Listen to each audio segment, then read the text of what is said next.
আলাইকুম। আমি একটা অ্যাপ দেখাচ্ছি কবুতরের যত্ন। এই অ্যাপটা মূলত হচ্ছে আমার কবুতরের একটা মান্থলি কোর্স আর কি দেওয়া আছে। সব মাসের কোন দিন কি খাওয়াতে হবে এখানে সুন্দর করে বলা আছে আর কি।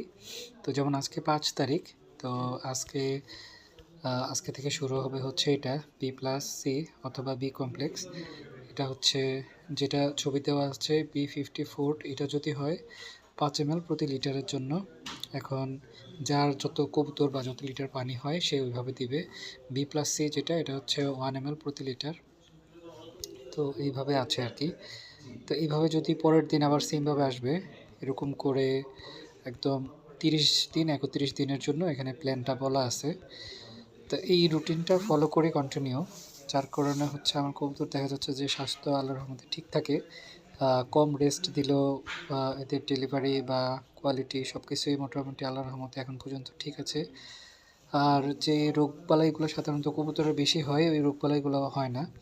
তো এটার কারণ হচ্ছে আমি হচ্ছে প্রতিরোধ সিস্টেমে যাই, কবুতরগুলোকে আগের থেকেই ফিট রাখার চেষ্টা করি। আরেকটা হচ্ছে প্রতিকার, যেটা অসুখ হইলে তারপরে হচ্ছে আমরা কবুতরকে দিই, আমি হচ্ছে ওইটা একটু ওই ফর্মেটে একটু কম যাই। তো সারা মাস দেখা যাচ্ছে যে বিভিন্ন ওষুধগুলা যেগুলো থাকে এগুলা হচ্ছে এইভাবে আমি কন্টিনিউ করি। যেমন এখানে 1 তারিখ থেকে 31 দিনের পর্যন্ত একটা প্ল্যান দেওয়া আছে আর কি। তো এরপরেও হচ্ছে প্রয়োজন অনুপাতে দেখা যাচ্ছে কোনো কবুতর যদি ইনকেস অসুস্থ হয় তার সেটার জন্য ওইভাবে আর কি ব্যবস্থা নিই।